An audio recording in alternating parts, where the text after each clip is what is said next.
Beneath the ruins of a 4,500-year-old stone city in northern China, archaeologists just discovered something extraordinary. 6 underground tunnels crisscrossing beneath the ancient streets, some running directly under the city's defensive walls and emerging on the outside. These passageways sit between 5 and 20 feet underground, arched like vaults, with tool marks still visible on the walls from when they were hand-carved 4,300 years ago. This is Houchengzui Stone City in Inner Mongolia, and these tunnels completely change how we understand ancient Chinese warfare, urban planning, and what was technologically possible during the Longshan culture period. Let's start with what archaeologists knew before the tunnel discovery. Houchengzui Stone City was first identified in 2005, but systematic excavations didn't begin until 2019. Located on the north bank of the Hun River in Houchengzui County, Inner Mongolia, about 300 miles west of Beijing, the site spans approximately 1.38 million square feet. The city dates to the Longshan period, roughly 4,300 to 4,500 years ago. This was a late Neolithic culture in northern China, known for highly polished black pottery, so thin it resembled eggshells. But Houchengzui wasn't known for pottery, it was known for being the largest, highest-ranked, and most heavily fortified early Longshan stone city ever discovered in Inner Mongolia.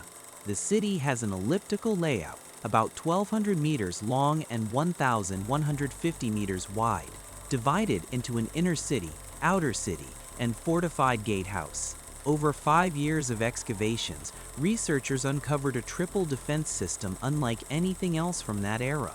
The first layer, massive rammed earth walls with defended gates. The second layer, moats and terraces designed to slow attackers. The third layer, an outer gatehouse with additional walls creating what's called a barbican, forcing invaders to navigate multiple choke points before reaching the main city. Excavations revealed 3 separate city gates. The main city gate sits centrally in the outer wall rectangular, demonstrating careful planning. The other 2 gates add complexity to entry and exit points, creating a maze-like defensive perimeter. Sun Jinsong, director of the Cultural Relics and Archaeology Academy of Inner Mongolia, said recent research focused on the moats and barbican-style perimeter walls. But here's the thing, nobody knew about what was underneath. In December 2023, the Chinese Academy of Social Sciences announced the tunnel discovery that changed everything. 6 intersecting underground passageways radiating from the city center in a radial pattern, depths ranging from 5 feet to 20 feet below ground. Heights between 3 and 6 feet just tall enough for a person to move through while crouched. Width approximately 4 feet.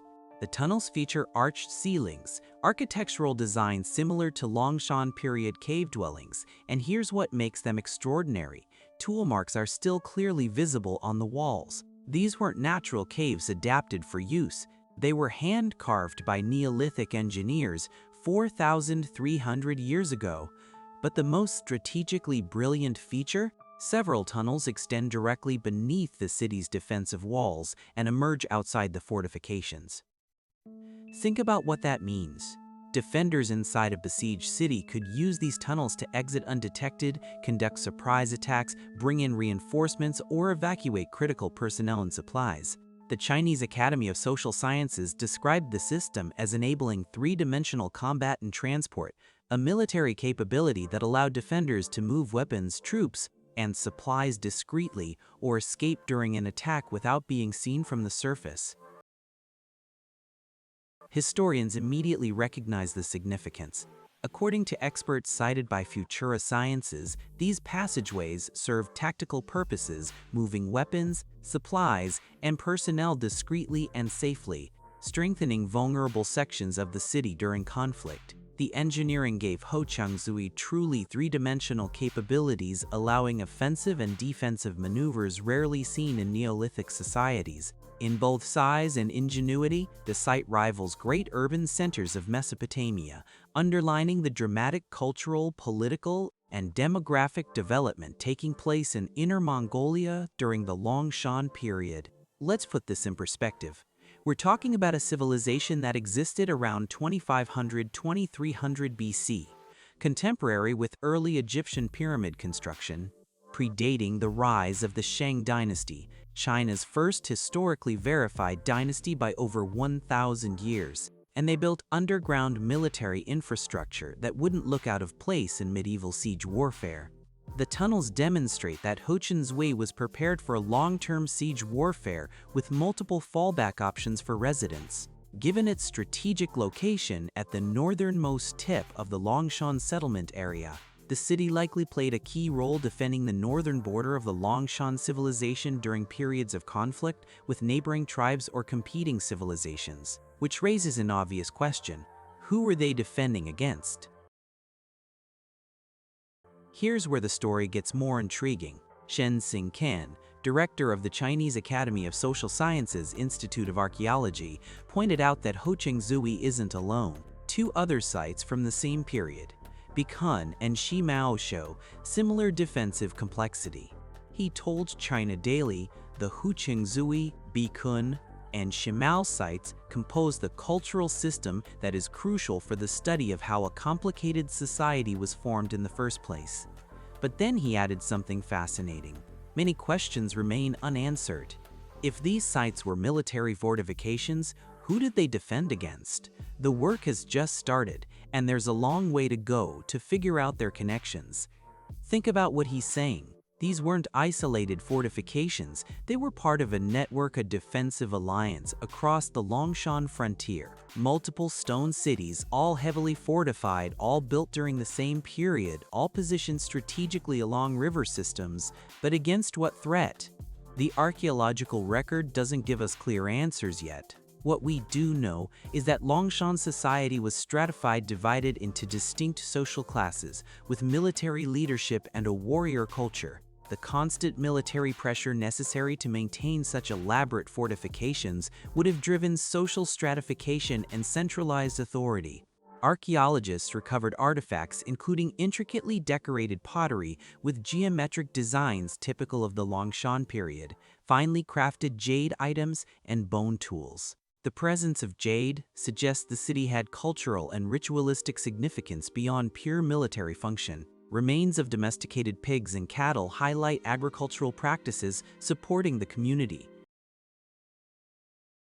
Houchengzui's discovery fits into a larger pattern of revised understanding about Neolithic China. For decades, Western archaeology assumed early Chinese civilization developed primarily in the Yellow River Valley's central plain, spreading outward from a single core.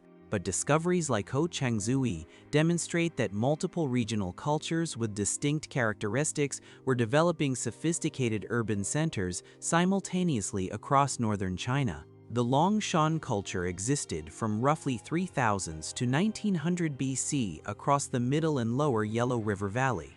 As the Neolithic population reached its peak, settlement hierarchies developed.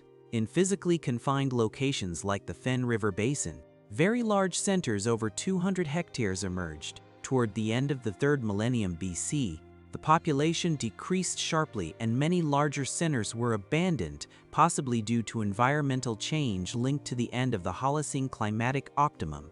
This was matched by the disappearance of high-quality black pottery found in ritual burials. But here's what's remarkable.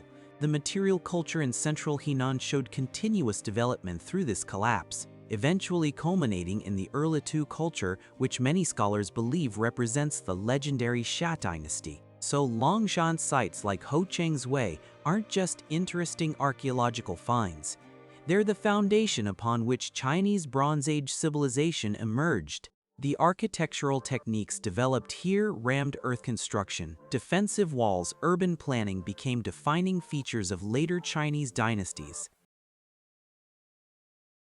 Excavations at Houchengzui continue.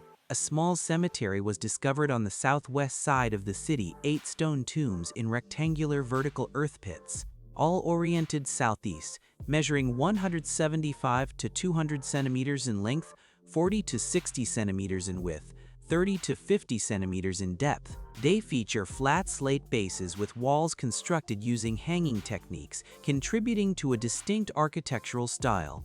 ongoing research continues uncovering high-level buildings, additional burial areas, and architectural remains.